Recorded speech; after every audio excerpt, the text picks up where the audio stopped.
Tired of seeing those duel requests online that go something along the lines of no Synchro, no Xyz, no Pendulum, no Fusion, no items, Fox only, Final Destination? Well, in this video I'm going to share with you 10 YuGiOh decks that don't need the extra deck. Let's hop right in.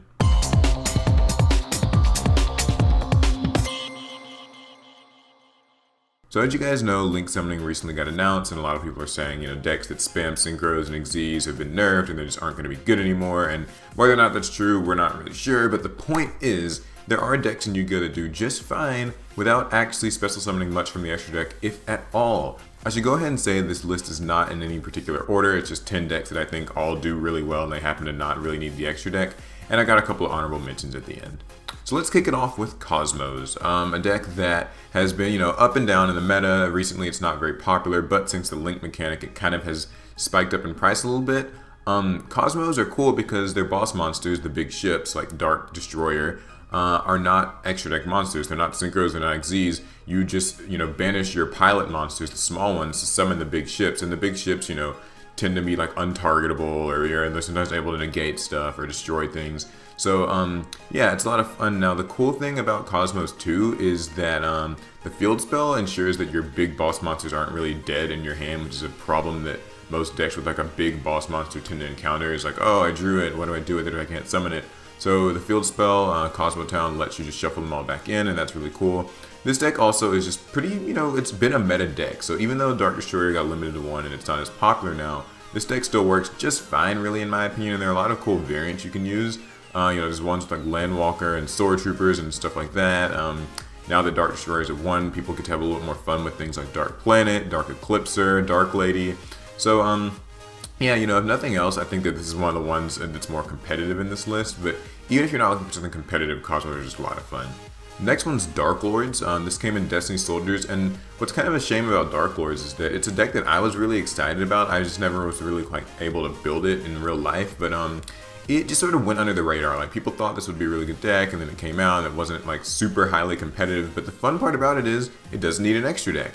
All of your monsters are effectively boss monsters, and the deck still has things like Allure of Darkness, things like Trade-In, to ensure that those big dead monsters aren't like completely useless in your hand. You can quickly filter through them and get to the cards you need. And the cool gimmick with them is that they're all able to reuse their spell and trap effects, some of which are pretty powerful, like an Underground Monster Reborn and similar things. They're all able to reuse those spell and trap effects as their own effects, so that's really cool.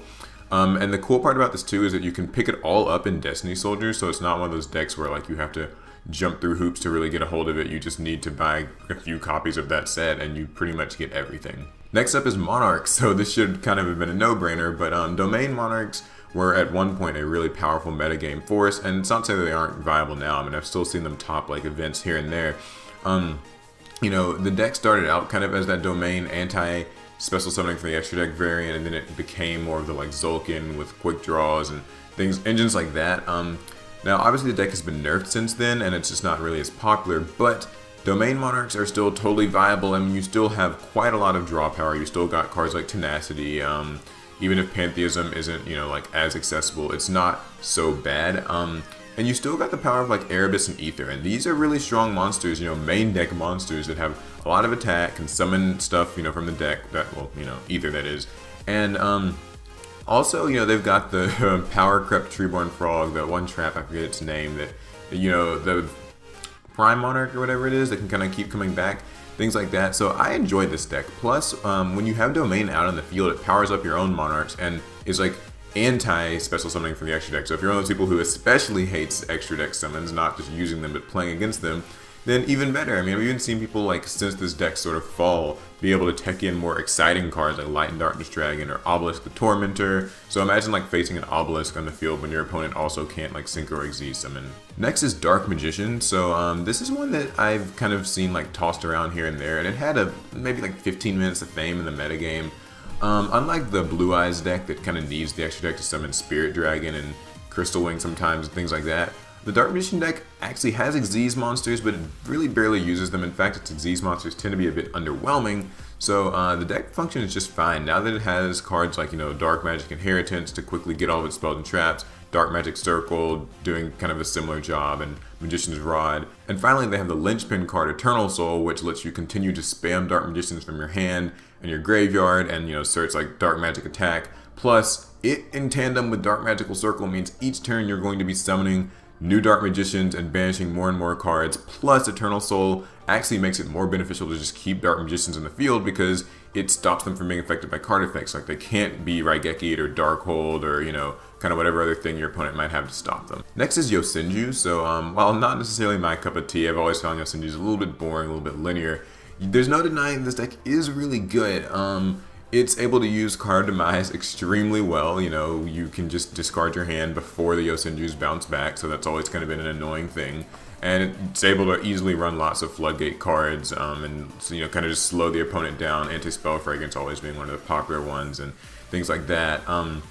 Yosenju monsters themselves are really disruptive, and you can search them with Tinky, so it's a pretty consistent anti-meta deck, and that's really all I guess I have to say about it. I mean, it's obviously got like Yosenju's secret move and the Pendulum skills to protect you, although you won't really be doing much Pendulum summoning. So yeah, it works perfectly fine with no extra deck needed. Next is Lightsworns. So there are loads of different Lightsworn variants. I know nowadays the Lightsworn variants tend to be kind of more Xyz and sort of Synchro based, but you can actually play a rather pure or maybe like Light Ray based Lightsworn deck, and it works just fine. It's really cool. They recently got that trap that can actually search Judgment Dragon. It's funny because, a lot of people think Judgment Dragon is not really a relevant part of the game anymore, and, like maybe I would agree, but still, it's not like it's the worst thing in the world, and if you don't want to use an extra deck, these guys work fine. You've got powerful effects in your regular old monsters. Felis, the Archer, and like Lila are able to pop stuff really easily. You've got Lumina to keep summoning things back, Eroth for draw power. I really don't see why this deck couldn't just be run kind of as its own thing. I mean, if you want, you can even run things like Eclipse Wyvern and the white and black dragons to banish it and makes searching Judgment Dragon even easier. So yeah, I mean, this deck, it's not like a super popular one now, but it's also not a bad one either. So yeah, check it out. So next deck is Nekroz.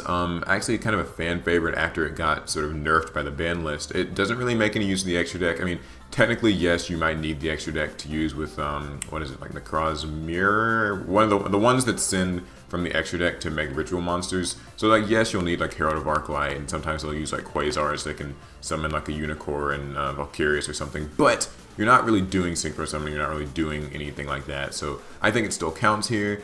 Nekroz 2 are just really, like, even though they've been nerfed, they're not a bad deck. They've still got good monster effects. Unicorn still can negate extra deck monsters. You've still got things like Brionic that can bounce them. You've got Valkyrius to, protect your monsters. It's not like a bad deck. I still really enjoy it, and you can tech it with lots of other different things. I've seen like Kaiju variants be really popular. So, yeah, I mean, like, Nekroz, it's always a fan favorite. Personally, I hope it gets maybe a few things back on the ban list, but it's neither here nor there. Either way, it's a fun non-extra deck option. Next is Subterrors, a deck that I've actually been building, and I'll be profiling pretty soon. I know I say that about a lot of things, but I will be trying to.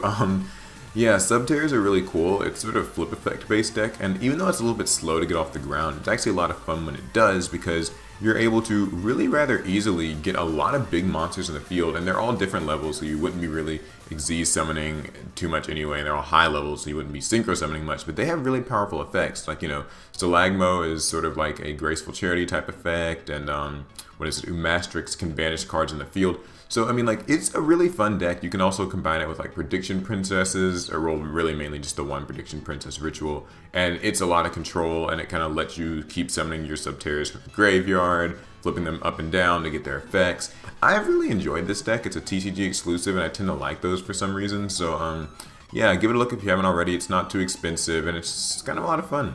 Then I've got Infernoids, a deck that is kind of a no-brainer here. It's kind of the poster child, really, for, like, not needing to really use its extra deck. It's really a fun deck, but these days it might be a bit expensive if you want to play like the Grass Looks Greener variant, since you gotta have a couple of copies of that. But you can actually play this deck really just fine without that. Just using, the typical reasoning, Monster Gate, Charge the Light Brigade, Raiden, and all those kinds of things. The Infernoid monsters just banish other Infernoids to summon themselves from the hand, and the bigger ones can summon themselves from the graveyards, and they have really strong effects. I mean, Anunku and the other one, I forget its name, Dividey. They like nuke the field, they can negate spell and trap effects. These guys have lots of attack, they can keep summoning themselves out. It's kind of a ramp deck, so your opponent thinks they've dealt with them and they can keep coming back. They're all built in Crows. It's actually kind of a competitive meta deck, and at the same time, not all that expensive. So, if you're really interested in that strategy, I'd actually highly recommend just playing Infernoids. And the last one on this list that I somehow managed to just cram into all of these top 10s apparently is Mermails. You guys probably can't tell I like that deck, can you? Yeah, but there is something interesting about Mermails that a lot of people I think overlook.